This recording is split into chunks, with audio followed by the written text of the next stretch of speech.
Nasu uno tiri pano padare pasekuru Beredzvuku. Tine mudzimai wataona asvika akazara majuru. Makadiko amai? Taona masvika makazara majuru, chichiri kuitika? Inonzi munhu andakadanana naye saka munhu ndakamubira zvinhu zvake saka ndakatanga. Makati makaba zvinhu zvake hamuna chamataura chicha makaba? Ndakaba mari yake nemapepazi ake ekubasa. Saka ndatora zvinhu izvi ndakatanga kurwara. Ndakaita bundu kusikarudzi yangu. Saka parakasvinwa ndakabuda juru 1. Saka kubva ipapo angori majuru miri wese. Hazvina ari kupi munhu amakadana naye? Ndamufonera ndatsvaga namba dzake, ndaudza sisi wangu ndakatsvaga namba dzake pabhuku ranga ndakanyora. Saka sisi wangu wamufonera wataura naye. Saka aripo here kuti mamusiya? Aripo. Ndevapi? Makadiko baba? Taona amai vasvika vakazara majuru vakuti vakabira imi, chii chiri kuitika naye baba? Nyaya idzi dzikuitika ndodziziva. Chakandirwadza munhu akandirwadzisa asingaiti. Kana nhasi nditorwadziwa rama chimuona ndototi atori mashoma majuru atori pari. Nokuti zvaakaita akandirwadzisa izvi ndakatomira basa nokuda kwemunhu nditonzwa hasha. Hamfangu hasha kana muchinge tichitaura nembaba. Zvino muri kuona zvakanaka here zviri kuitika pamunin'ina wenyu? Aiwa, hazvina kumbonaka izvi zviri kuitika izvi hanzvadzi. Zvino makanzi chiina sekuru naye muzukuru wasekuru uyo atakaya kwasekuru? Inini ndakanzi nasekuru ndakagadzira zvandakagadzirwa nasekuru. Wati ndichatuma mhiko dzangu dzemajuru uchazvionera. Saka ndakaona nezuro wandifonera. Zvikanzi toda kukuona ndikati kwakanaka ndiwane. Zvikanzi ndiniwe munhu akakubira zvinhu zvako. Ndikati uri kupi ndopa ndakazovatsvaka kusvika ndawawana. Saka ndakazoya nawo kuno. Aiwa, tinotenda mhuri yeZimbabwe ndo chiitiko chiri kuitika kuno. Kune mukadzi akabatwa nemajuru zvinotyisa zvinoshamisa vatiri kuona zviri kuitika kuno.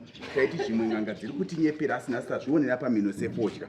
Ii zviri kuitika kuno hama dzangu zvakaoma. Chiregai tinzwe kuvazukuru vasekuru vataona vari pano panze tikwanise kupinda mukati medare rasekuru. Tinzwe kuti munhu anokwanisa kurovererwa sei nekuti zviri kuitika zvakaoma hama dzangu. Iwe ndiwandaziva wakamboya pano padare kaiwe. Chokwadi sekuru. Zino chii chiri kuitika? Sekuru zvamakandigadzirira zvii zvakaita. Zandiri vari yarabata? Rakabata sekuru. Zino vati kuti nawo?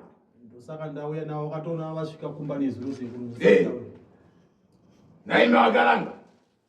Takasvika nezuro chokwadi sekuru. Ndakutokumbirawo kutiwo aregererewo munin'ina wangu nezvakaitika sekuru.